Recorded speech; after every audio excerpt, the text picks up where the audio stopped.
Hey, have you ever wondered why life feels like a roller coaster? Why you've faced rejection, challenges, or even experienced unexpected favor? Maybe there's been a deep, undeniable sense of purpose inside you, but you just couldn't explain it. Well, what if I told you that this isn't random at all? What if it's all part of a bigger plan?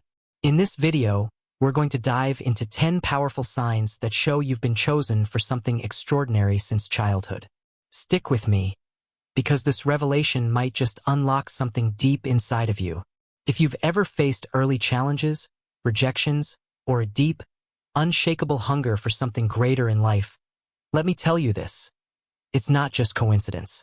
It's confirmation that you are chosen for something extraordinary, something that's been written into your story since the very beginning. Think about it for a second. Life hasn't always been easy for you, has it?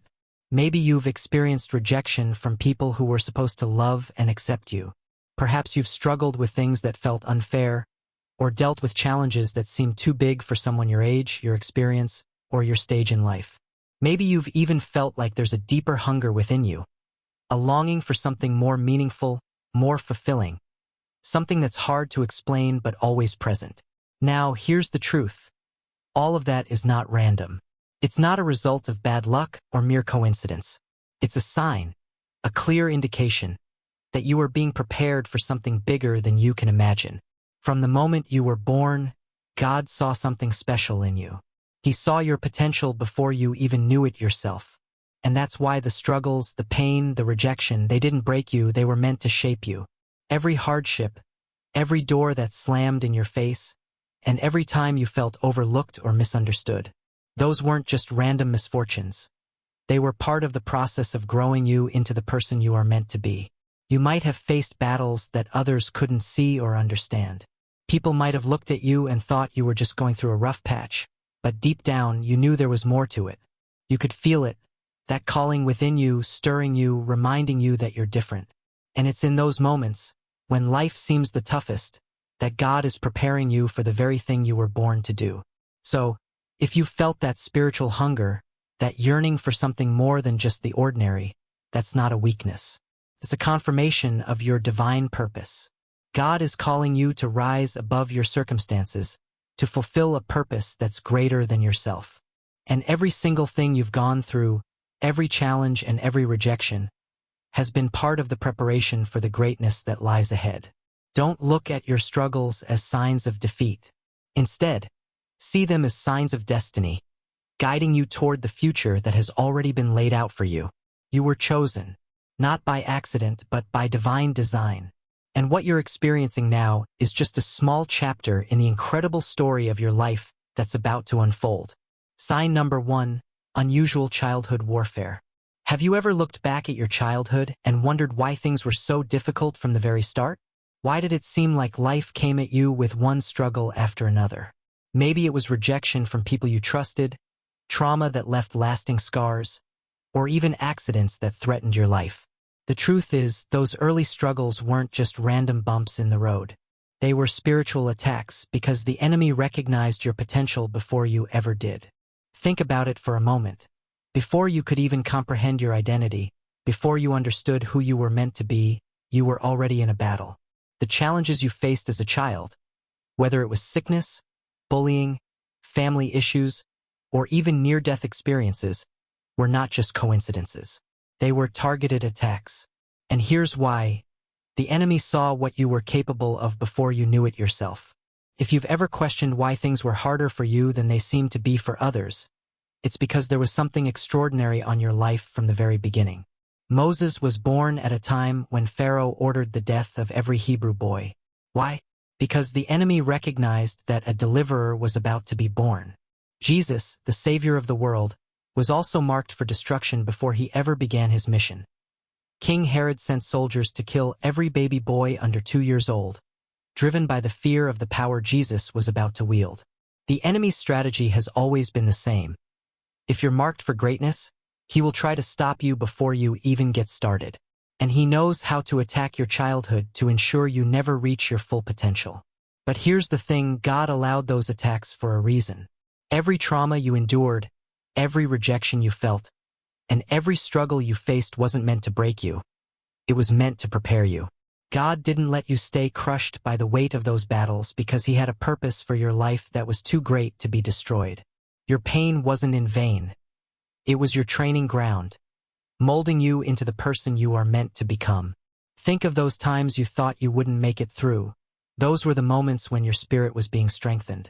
The accident you survived, the sickness you overcame, the emotional attacks on your mind and heart, those were never meant to take you out. They were preparing you for the greatness that was ahead of you. You were chosen. And the enemy knows that when you stand up after falling down, you become even more dangerous. God knew what he was doing. He saw the potential inside you long before you did.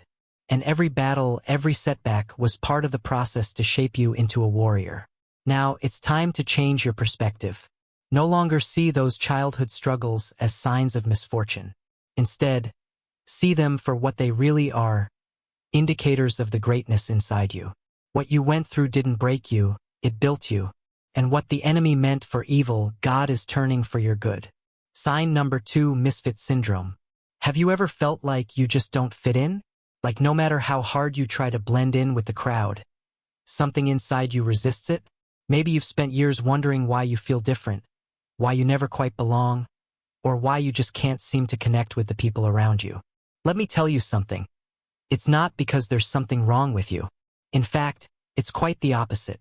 You were set apart for a higher purpose, and that's exactly why you've never quite fit in. Being a misfit is often seen as something negative. Society teaches us to conform, to fit into a mold, to blend in so that we're not noticed. But God doesn't work that way. He doesn't call people to fit in, he calls them to stand out.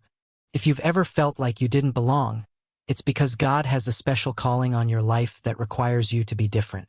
He didn't create you to be like everyone else. He created you to lead, to break new ground, and to set new standards. Think about the story of Joseph. His brothers hated him, not because he did anything wrong, but because he was different. He had dreams that no one else could understand, and that made them uncomfortable. His brothers saw his dreams as a threat and couldn't accept the fact that he was set apart for greatness. David was another misfit in his family. While his brothers were training to be warriors, David was out in the fields tending sheep. Yet, when the time came for God to choose a king, it was David, the youngest, the least likely, who was anointed. Why? Because he was set apart from the beginning. And then there's John the Baptist, who lived in the wilderness, dressed strangely, and ate locusts and honey. He wasn't the type of person people would expect to pave the way for the Messiah. But his peculiarity was a sign of his purpose.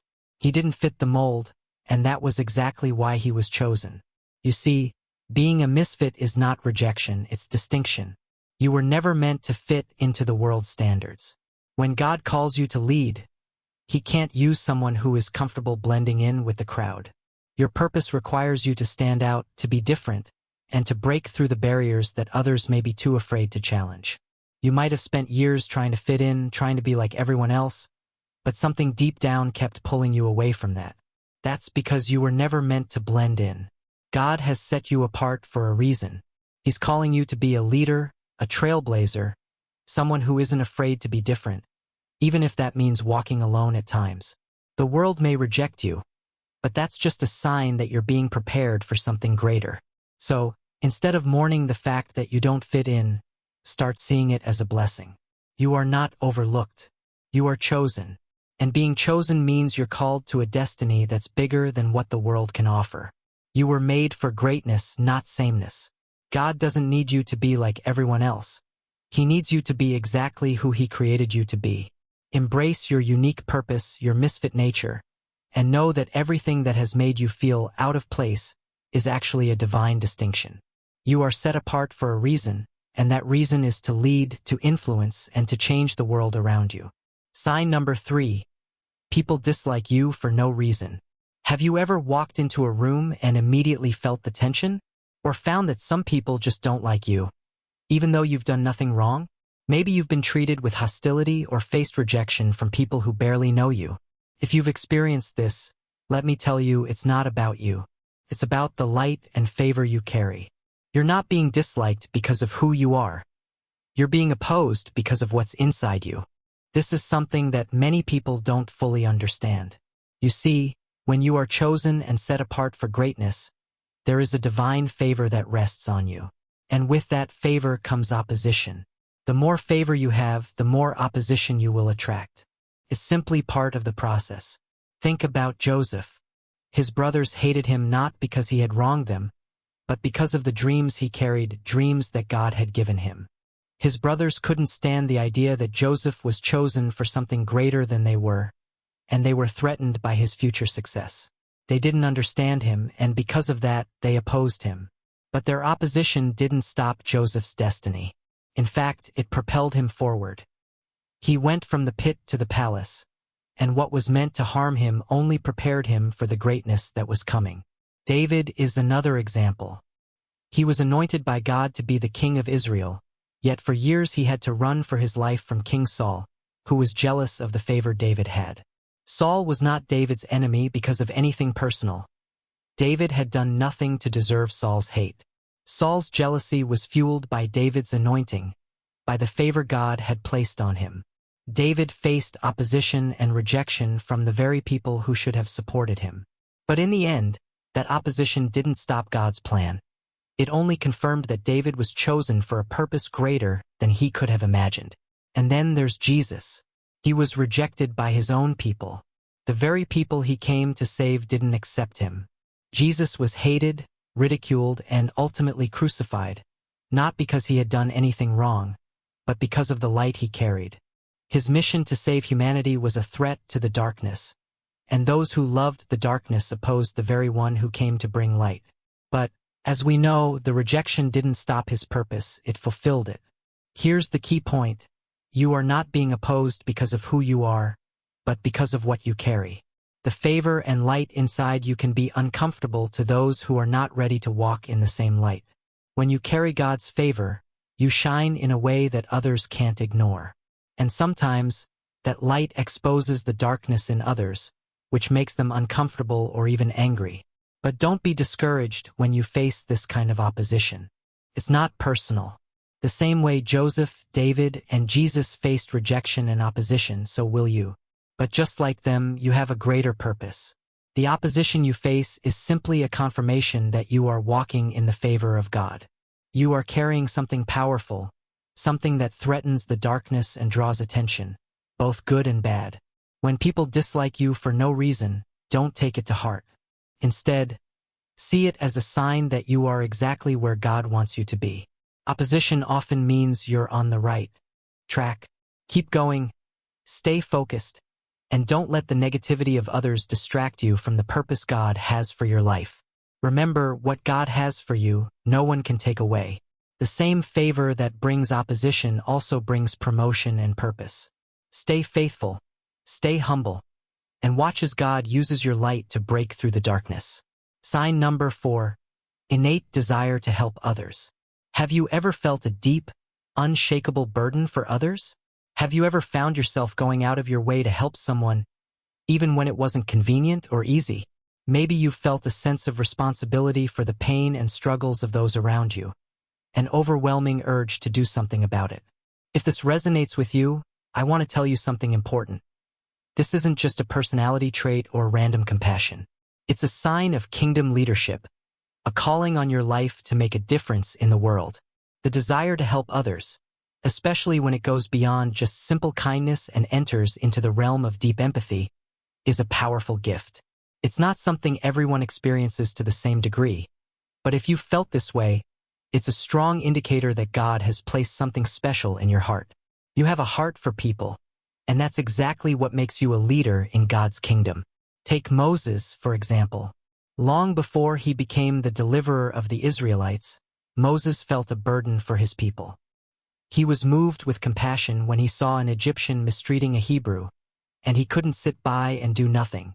That deep sense of empathy led him to act, even though it eventually led to him fleeing for his life. But that burden for others was a divine calling, preparing him to lead the Israelites out of Egypt. Then there's Nehemiah. He was a cupbearer to the king, living a life of comfort and stability.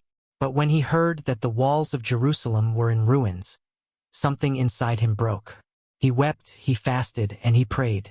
That compassion moved him to take action, and he eventually led the effort to rebuild the walls of Jerusalem, even in the face of intense opposition. Esther is another powerful example. She didn't have to risk her life to save her people, but something inside her couldn't ignore the suffering of the Jews. Even though she could have stayed in her royal position, enjoying comfort and safety, Esther's deep empathy led her to take a stand for others. She risked her life to approach the king and intercede for her people, knowing that her purpose was far greater than her own comfort. Each of these individuals was deeply moved by the struggles of others, and that empathy wasn't just a random feeling, it was a calling. When you feel this deep desire to help, it's not just a sign of kindness. It's the mark of leadership. People who carry this gift are often called to lead others, to serve, and to make an impact on the lives of those around them. However, there's something crucial to remember. Helping others is a beautiful thing, but if you're not careful, it can lead to burnout. It's easy to give so much of yourself that you find yourself empty, drained, and overwhelmed. We see this in the lives of great leaders like Moses, who at one point was so exhausted by the demands of leading the people that he asked God to take his life. Numbers 11:15. Even Jesus took time away to rest and pray, away from the crowds that constantly sought his help. Mark 6 verse 31. When you're called to serve, it's important to remember that you cannot pour from an empty cup. While your heart for others is admirable, you also need to take time for self-care and spiritual renewal. God calls us to serve others, but he also calls us to rest and be replenished so that we can continue to pour into others without losing ourselves in the process. Here's the key. Use your empathy and desire to help others wisely. Allow it to guide you, but don't let it consume you. Take time to refill your own soul through prayer, rest, and time with God. This way, you'll be able to continue serving and leading with strength and vitality, without burning out. Remember, your desire to help others is not random. It is a sign of a greater calling, a leadership role in God's kingdom. Embrace that calling, but also know that self-care is essential for you to fulfill your purpose and avoid burnout. You were made to make a difference, but you have to be strong enough to carry that responsibility. Sign number 5, close calls with death. Have you ever had a moment in your life where you looked back and thought, I shouldn't be here? Maybe it was a car accident you survived when it seemed like there was no way out, or a health crisis where the doctors told you that you might not make it. Maybe you faced an emotional or mental battle so intense that you didn't know how you would get through it. Yet here you are, still standing.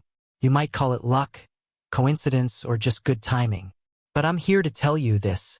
It's divine preservation.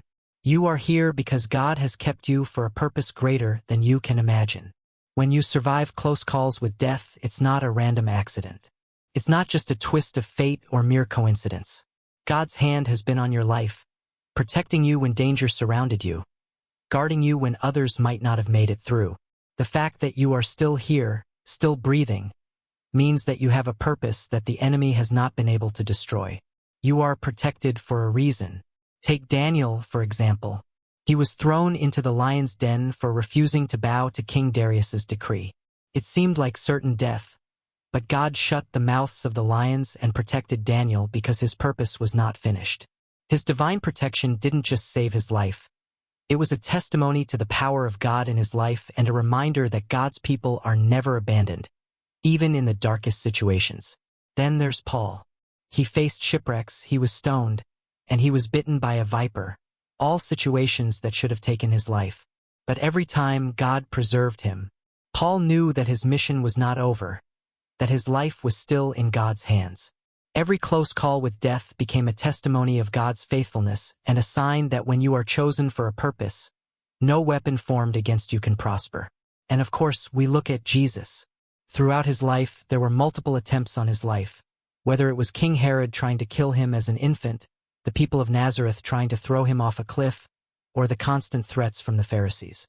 Yet, none of these efforts could stop him until his time had come. God's protection was on Jesus every step of the way, ensuring that his mission would be fulfilled at the appointed time. Here's the powerful truth. God preserves you for a purpose. You've faced moments when death seemed close, and yet you're still here. That's not by chance. It's because you have something that the enemy fears, and he will stop at nothing to try to take you out. But here's the good news. God is stronger than any attack that comes your way. When you look back at those moments, don't just see them as coincidences. See them as evidence of divine protection. Your life has been spared for a reason. You are here for a purpose, and no matter what the enemy tries to throw at you, God's plan for you cannot be stopped. Sometimes, close calls with death don't just save your life. They strengthen your faith. They remind you that God is in control, that his hand is on your life, and that his plans for you are greater than anything that could try to destroy you. Your survival is a testimony to his power and his faithfulness. So, when you find yourself in situations where you should have never made it out, don't just brush it off. Recognize that God is protecting you because your life has purpose. He's got something special for you to accomplish, and nothing can take that away. Embrace the calling, embrace the journey, and know that as long as God is with you, you are safe, and your purpose is still unfolding. Sign number 6. Unexplainable favor. Have you ever found yourself in a situation where opportunities opened up for you that you didn't even apply for? Maybe you were given a job you didn't feel qualified for, or a door opened that others had to fight for, yet it was handed to you effortlessly. If this sounds familiar, it's not just luck. It's divine favor. And with that favor comes responsibility. You've been positioned for greatness, just like Joseph, Esther, and David, and you are meant to make an impact on others. Favor is one of the most powerful signs of God's hand on your life.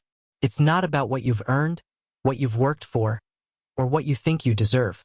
Favor is the undeserved kindness and provision that God gives to those he has called for a purpose. When you experience favor, it's a reminder that God is positioning you for something greater than you could ever achieve on your own. Take the story of Joseph. He was sold into slavery by his brothers, falsely accused, and thrown into prison. But through it all, favor followed him. Despite his circumstances, he was promoted time and time again, from being a servant in Potiphar's house to becoming the second in command of all Egypt. Joseph didn't earn this favor through his own strength. It was God's hand at work. His favor wasn't random. It was purposeful, guiding him to save many lives during a time of famine. Joseph's favor was divine, and it came with the responsibility to lead and serve others. Then we have Esther. She was an orphan, a young girl from an obscure family, and yet she found herself chosen to be queen in the palace of Persia. She didn't earn this position through connections or status. It was favor that positioned her for a time such as this. And when the life of her people was in danger, Esther was called to use her position of favor to make a bold stand, risking her own life to save the Jews. Favor placed her in a place of influence, but it came with the responsibility to act on behalf of others. David, too, was a man who walked in unexplainable favor. As a young shepherd, he was overlooked by his family, yet God chose him to be king over Israel. His favor led him to defeat Goliath, become a leader, and eventually be the king of a nation. But with that favor came a great responsibility, to lead the people of Israel with integrity, wisdom, and courage. David didn't earn the favor he received, but he was entrusted with it because he was chosen for a specific purpose. Favor is often a mystery. It doesn't always make sense. Why are you the one chosen when others seem more qualified? Why did doors open for you when they slammed shut for others? It's not luck or coincidence. It's God's divine orchestration. And while favor can feel like a blessing, it's also a call to responsibility. When God opens doors for you, he doesn't do it so you can sit back and enjoy the blessings. He opens doors so you can make an impact. Favor comes with the responsibility to steward it well. Just like Joseph, Esther, and David, you are being positioned for a greater purpose. Your favor isn't just for you. It's meant to bless others, to bring change, and to make a lasting impact on the world around you. So, if you're walking in a season of favor, don't take it for granted. Recognize it for what it is, a divine assignment.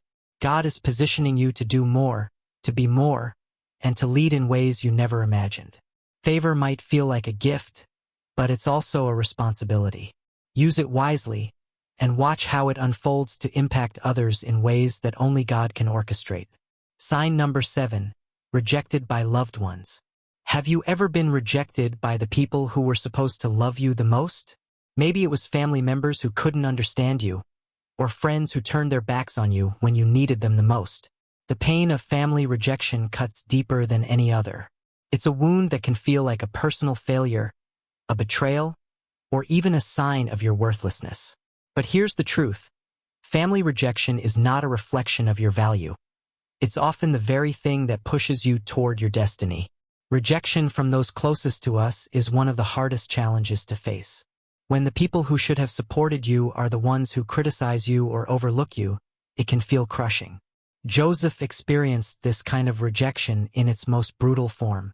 His brothers didn't just ignore him, they hated him. They threw him in a pit and sold him into slavery simply because they couldn't understand the dreams that God had placed in his heart. It wasn't that Joseph did anything wrong. He simply had a purpose that his brothers couldn't see, and that made them feel threatened. But here's the twist. If Joseph's brothers had embraced him, if they had welcomed him with open arms, he might never have been sent to Egypt. He might never have risen to power and saved his family during a time of famine. Their rejection was a redirection. It pushed Joseph into the position where he could fulfill his destiny, help his family, and ultimately become a deliverer for a nation. The same is true for Jesus. Jesus came to his own people, his own family, and yet they rejected him. His own townspeople couldn't accept that he was the Messiah. They were so blinded by their own expectations of who he should be that they missed who he truly was. Even when Jesus was on the cross, he faced rejection from those he loved. His disciples scattered, and he was mocked by the very people he came to save. But this rejection wasn't the end of his story. It was the fulfillment of his mission. Rejection became a part of his divine purpose to bring salvation to the world. What looked like defeat was actually God's plan for victory. So, if you've ever felt the sting of rejection from your family, your loved ones, or your closest friends, you are not alone. This kind of rejection can feel like the end, but in reality, it might just be the beginning of something greater. Sometimes, God uses rejection to move us into the place where we're meant to be, even when it doesn't make sense at the time. Rejection, in many cases, is simply divine redirection. It's important to understand that rejection is not about your worth. Joseph wasn't rejected because he was unworthy, and Jesus wasn't rejected because he was unqualified. They were rejected because their calling was so great that it challenged the status quo. Their rejection was a sign that they were meant for something far bigger than what their families or communities could understand. And the same is true for you. Rejection from your loved ones may feel personal, but it often has little to do with you. It has everything to do with the purpose God has placed on your life. When people can't understand the calling you carry, or when they're threatened by the person you are becoming, they might react with rejection. But don't let that rejection define you. Instead, see it for what it really is, a push toward your destiny. When you're rejected, it's a reminder that you're not meant to stay where you are. God's plans for you are bigger, and sometimes that means being separated from those who can't see your potential. Trust God's redirection, because he knows exactly where he's taking you. Just as he used Joseph's rejection to set him up for greatness, and Jesus' rejection to fulfill his divine mission, he is using your rejection to push you closer to your purpose. So, if you're facing rejection today, especially from those you love the most, take heart. God is using it to push you toward something greater. Don't take it personally. Trust in his plan. Rejection is often the pathway to your greatest breakthrough. Sign number 8. A unique gift from childhood. Have you ever noticed that, from a very young age, you had a natural talent for something?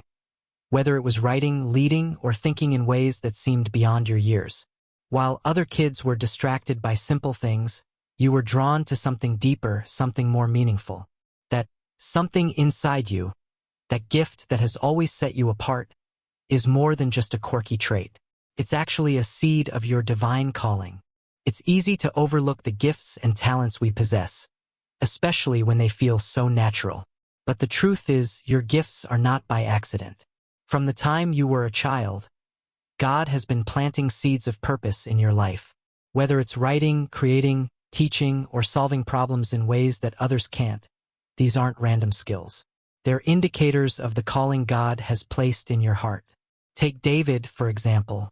As a young boy, he was the one out in the fields tending to sheep while his brothers trained as warriors. But even then, David's gift of music was clear. His harp playing was so powerful it soothed the soul of King Saul. That simple gift wasn't just for entertainment. It was preparing him for a greater purpose. David's gift was a foundation for leadership, for worship, and for the kingly position God had planned for him. Look at Solomon next.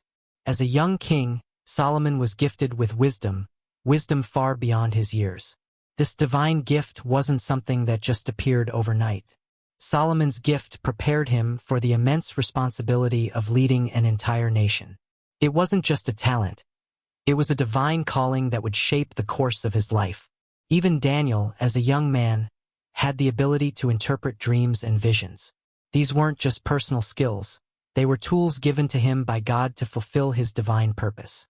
His early gifts set him on a path that led him to prominence, allowing him to influence kings and nations. Now, think about your own life. What were you naturally good at when you were younger? Did you always have a way with words? Were you a natural leader, even as a child? Did you possess an ability to solve problems or understand complex things when others couldn't? These aren't coincidences.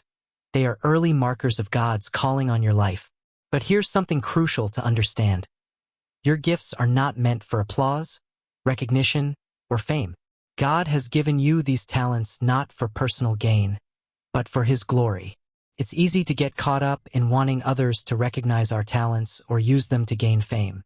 But the true purpose of your gift is not for recognition. It's meant to point others back to God and serve His kingdom. Your talent is meant to impact the world in ways that glorify Him. When you use your gifts, remember that they are a reflection of God's creativity and purpose. Just as David used his music to honor God, or Solomon used his wisdom to build a kingdom, or Daniel used his understanding to interpret God's will, you are called to use your unique gifts to serve others and magnify God's greatness. Whether it's through writing, creating, leading, or sharing your perspective, your gift is part of a larger plan God has designed just for you. So don't hide your gift. Develop it, refine it, and surrender it to God. Allow Him to use it for His glory. Your gift is a seed, a small part of your divine calling, that will grow into something far greater than you can imagine. The world needs what you carry inside you. You are not just here to fit in, you're here to stand out and make a difference. Remember, your gift isn't for your own recognition. It's for God's glory. Embrace your calling, and watch as God uses you to change lives, touch hearts, and draw others closer to Him. The gifts you had since childhood are the beginning of something much greater, your divine purpose. Sign number 9. Unfair setbacks. Have you ever felt like no matter how hard you try, setbacks just keep coming?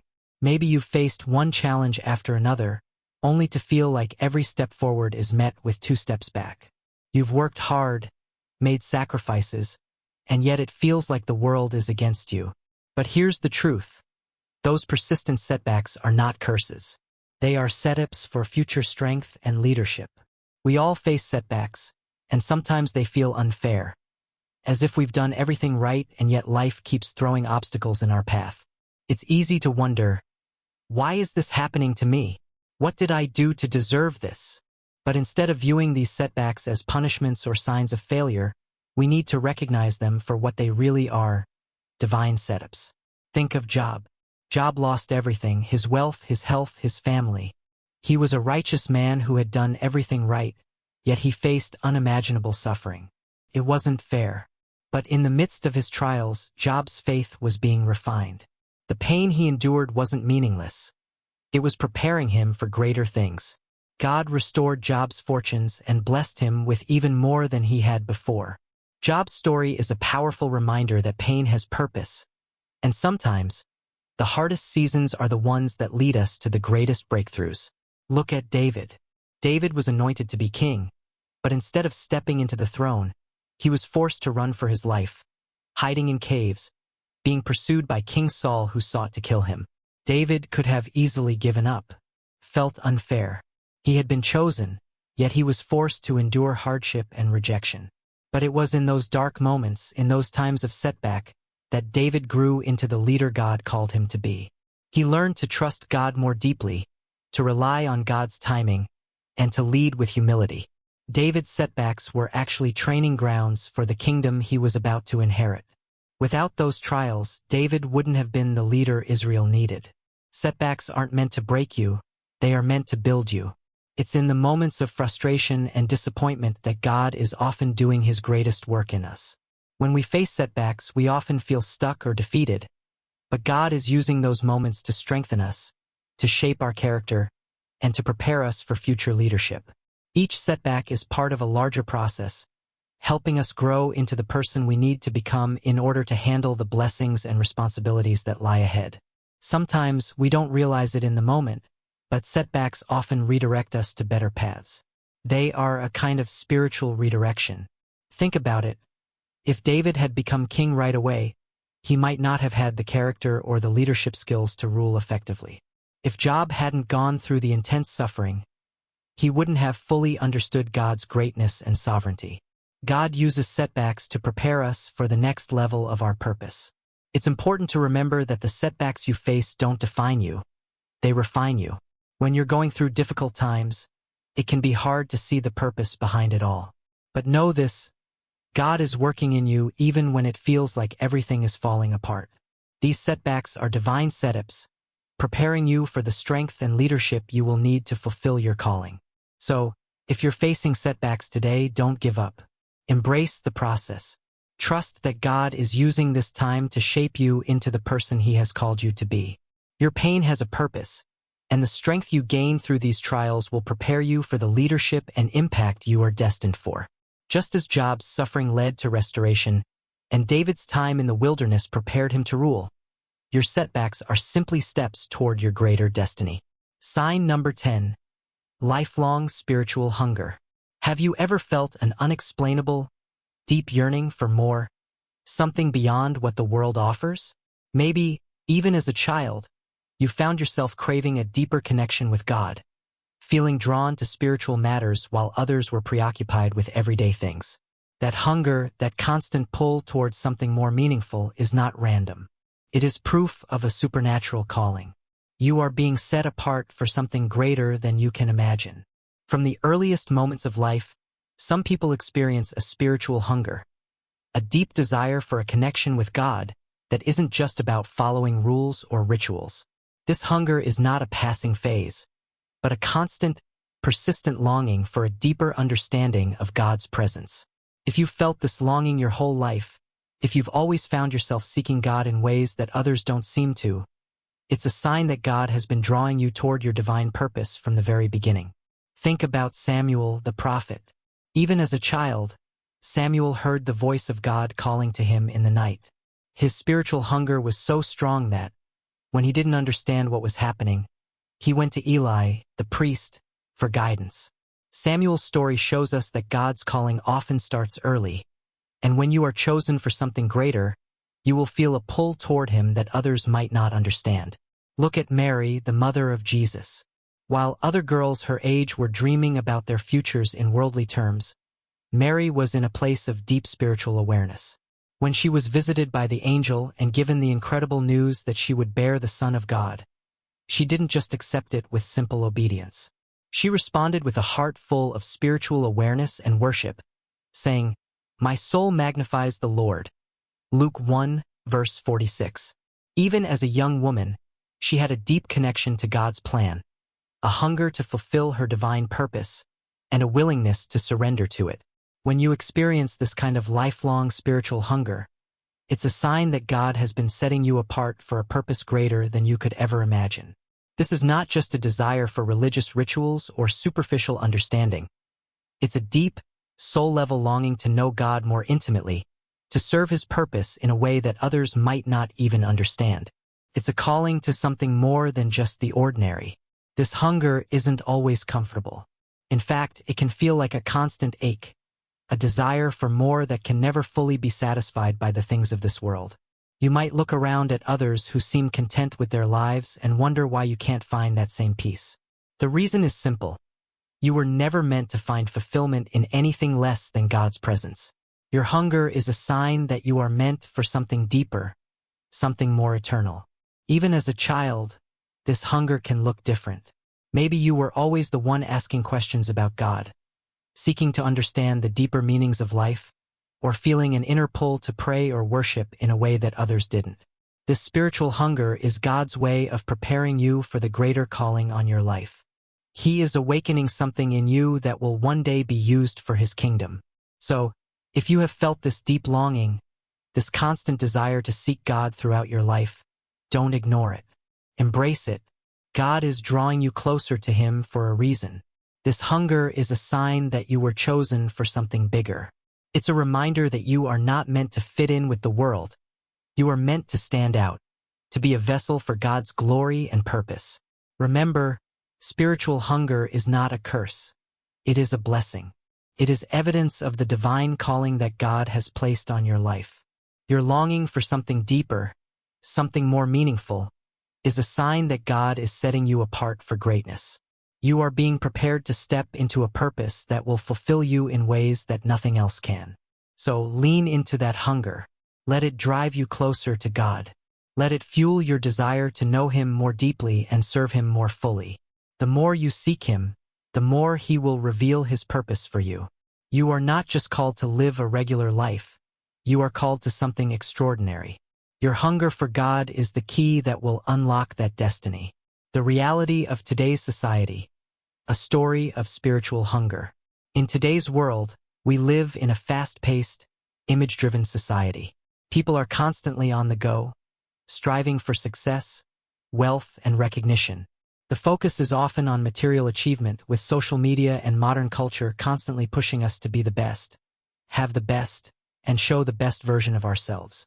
But in the middle of all this, many are left feeling a deep, inner emptiness. They have everything society says should bring happiness, yet something is still missing.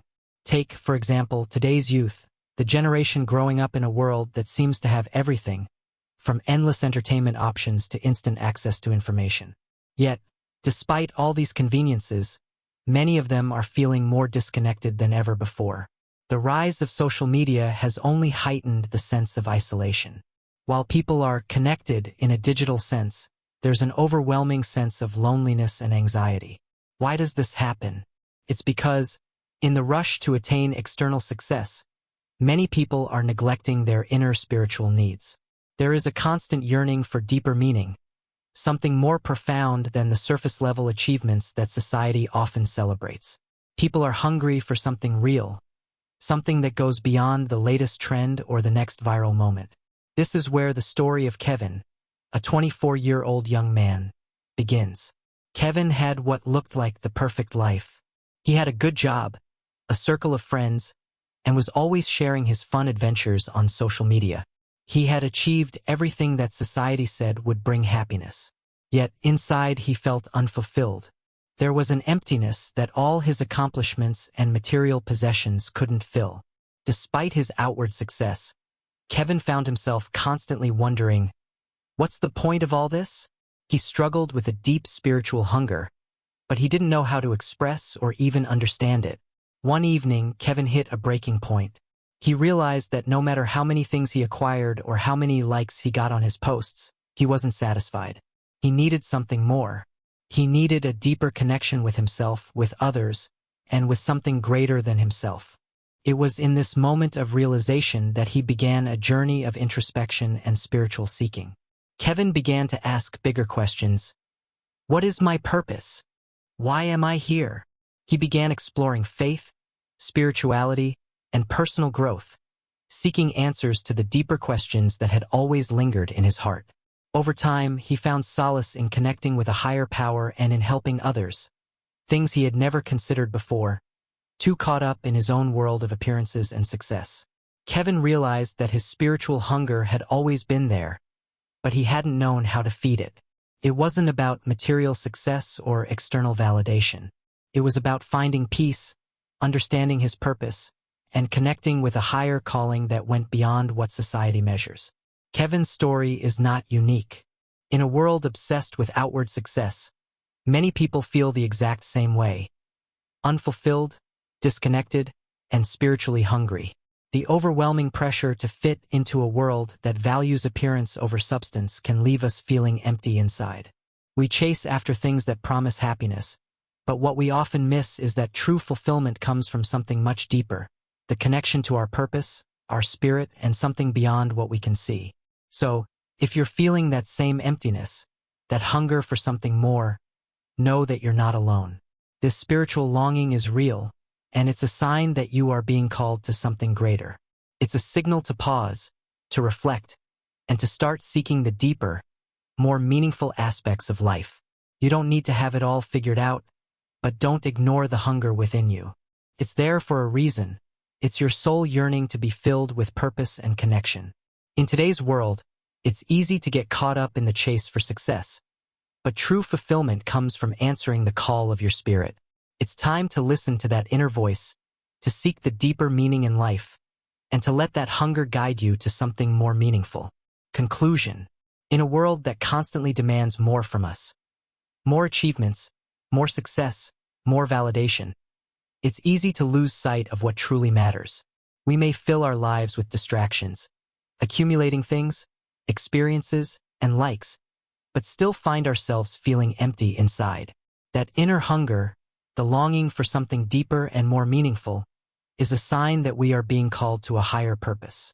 Just like the stories we've discussed, those moments of struggle, rejection, and deep desire are not meaningless. They are shaping us, preparing us for something greater. Whether it's the spiritual hunger we've felt since childhood, or the setbacks that have tested our resolve, each part of our journey is a step toward fulfilling our divine purpose. So, if you're feeling lost or unfulfilled, don't ignore that hunger. It's there for a reason. Your spiritual calling is guiding you towards something bigger than you can imagine. Embrace the journey. Trust that every trial, every longing, every moment of uncertainty is part of the bigger picture that's unfolding in your life. Remember, you are not defined by the world's standards. You are defined by your purpose, your connection with something greater, and the unique gifts you bring to the world. The hunger inside you is not a flaw. It's a sign of your destiny. Lean into it, follow it, and trust that it will lead you to the life you were always meant to live.